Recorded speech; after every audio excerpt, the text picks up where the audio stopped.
Assalamualaikum warahmatullahi wabarakatuh. Kami mahasiswa dari PMK Migas dari Teknik Produksi Minyak dan Gas, kelas produksi 1B, matkul Mekanika Fluida dari kelompok 4. Perkenalkan, nama saya Muhammad Ali Wardana dengan NIM 251410087. Saya Muhammad Nabil Oleh Arifin dengan NIM 251410080. Perkenalkan, nama saya Haji Pangestu dengan NIM 251410038. Perkenalkan, nama saya Marlisinta Yunisafia dengan NIM 251410012. Selamat menyaksikan. Jadi di sini saya akan menjelaskan dasar teori yang kedua, yaitu aliran fluida di dalam pipa dapat terjadi dalam beberapa, yaitu laminar, transisi, dan turbulen. Jenis aliran ini ditentukan oleh interaksi antara gaya inersia fluida dengan gaya viskositas yang bekerja pada kondisi aliran.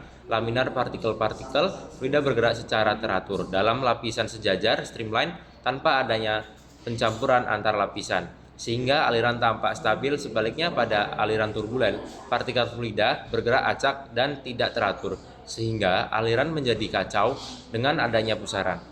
Sementara itu, aliran transisi merupakan keadaan peralihan di mana pola aliran bergantian antara laminar dan turbulen bergantung pada kecepatan serta gangguan yang terjadi. Kita akan melaksanakan simulasi dari percobaan tersebut. Yang pertama, kita tekan tombol power on. Setelah air sudah mengalir, tombol biru ini kita bisa tarik ke atas untuk melihat garis pada. Lalu kita tekan tombol save. Lakukan seperti ini lagi. Hal tersebut bisa diulangi selama 10 kali. Lalu kita bisa melihat data tersebut dengan tekan tombol observation table. Ulangi hal tersebut selama 10 kali. Baik, selanjutnya saya akan menjelaskan dari hasil praktikum yang sudah kami lakukan. Dari 10 kali percobaan, bisa dilihat bahwa masing-masing dari kami ini memiliki data yang berbeda-beda. Ada yang transisional yang lebih banyak, ada yang turbulen yang lebih banyak, ada pula yang dapat laminar, seperti itu. Selain itu, bisa dilihat pada tabel bahwa tabel tersebut terdapat volume dan waktu yang bisa kita gunakan untuk mencari debit aliran. Dan meskipun demikian juga, kita menggunakan suhu yang sama, tapi kita menghasilkan data yang berbeda-beda. Itu. Baik, di sini saya akan menjelaskan bagaimana cara perhitungan untuk debit aliran atau Q. Untuk rumusnya sendiri, debit aliran itu dia adalah rumusnya Q sama dengan V per T, yang dimana V itu adalah volume dan T itu adalah waktu. Untuk data V dan T-nya ini kita menggunakan dari data hasil praktikum yang sudah kita lakukan. Jadi di sini saya akan mencontohkan salah satu dari data yang sudah kami lakukan. Saya akan menggunakan pada data pertama. Jadi untuk pada data pertama diketahui bahwa V-nya itu adalah 0,226, 10⁻³ meter kubik. Dan untuk waktunya itu adalah 15 second. Di sini sudah diketahui dengan volume dan jumlah volume dan waktunya, maka langsung dimasukkan saja ke dalam rumus. Jadi Q sama dengan V per T sama dengan 0,226 kali 10⁻³ dibagi 15. Hasil akhirnya adalah 1,506 dikali 10⁻⁵. Seperti itu untuk cara perhitungan dari debit aliran. Baik, selanjutnya saya akan menjelaskan bagaimana cara mencari viskositas atau kecepatan fluida dalam pipa.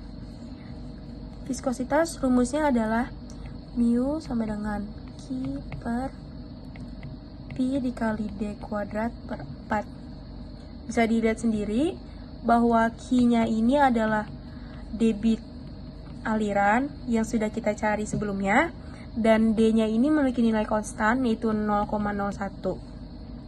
Dan untuk P sendirinya itu kita menggunakan yang 3,14. Di sini saya akan mencontohkan pada data pertama. Jadi untuk data pertama itu mu sama dengan Q per P dikali D kuadrat per 4 sama dengan Q-nya kan sudah kita cari sebelumnya kan, jadi langsung masukkan saja 1,506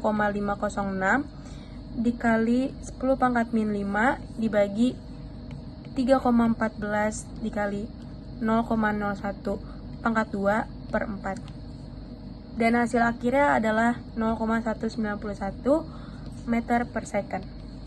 Selanjutnya, saya akan menjelaskan bagaimana menghitung atau mencari bilangan Reynolds. Untuk bilangan Reynolds sendiri memiliki rumus sama yaitu RE sama dengan mu dikali D per V. Yang dimana mu-nya ini sudah kita cari sebelumnya dan D masih memiliki nilai konstan yaitu 0,01, dan untuk V-nya sendiri sudah ditetapkan yaitu memiliki nilai 9,11 dikali 10 pangkat min 7. Jadi itu untuk rumus bilangan Reynolds. Selanjutnya saya akan mencontohkan salah satu contoh dari data kelompok kami, yaitu data pertama. Jadi RE sama dengan mu kali D per V. Masukkan saja data yang sudah kita cari, yaitu 0,191 dikali 0,01 per 9,11 kali 10 pangkat min 7. Dan itu memiliki hasil akhir 2096. Seperti itu.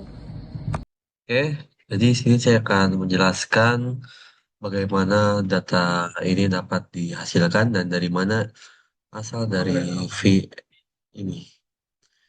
Jadi yang harus kita perhatikan itu adalah di sini kenapa kok ada tiba-tiba 9 kali 11 kali 10 pangkat min 7 ini. Yang pertama kita cek dulu suhu dari kelompok kita itu berapa. Sini kelompok kami merupakan suhu 24. Jadi yang dimana kalau 24 itu kita akan cek ke ini dari file yang diberikan oleh dosen terkait. Kita lihat pada suhu 24 kita menggunakan 9,11 kali 10 pangkat min 07. Itulah dia kenapa di sini tertera 9,11 kali 10 pangkat min 7. Setelah itu setelah kita mendapatkan ini V ini, kita dapat menghitung Reynolds number-nya ini. Setelah kita menghitung Reynolds number-nya, akhirnya kita bisa untuk menentukan apakah aliran ini laminar, transisi, atau turbulen. Untuk laminar itu berada di bawah 2300. Dan turbulen dan transisional itu berada pada 2300 sampai 4000. Dan di atas dari 4000 itu berarti turbulen.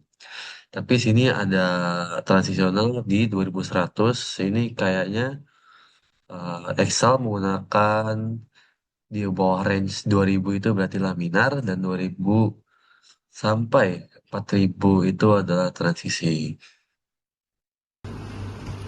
Baik, Assalamualaikum warahmatullahi wabarakatuh. Di sini saya akan menjelaskan kesimpulan dari Reynolds number. Kesimpulan dari Reynolds number, website bekerja cukup akurat. Data eksperimen, resisten sama teori. Dan sisa penyimpanan kecil kemungkinan dari penglihatan pelaku praktik yang kurang teliti.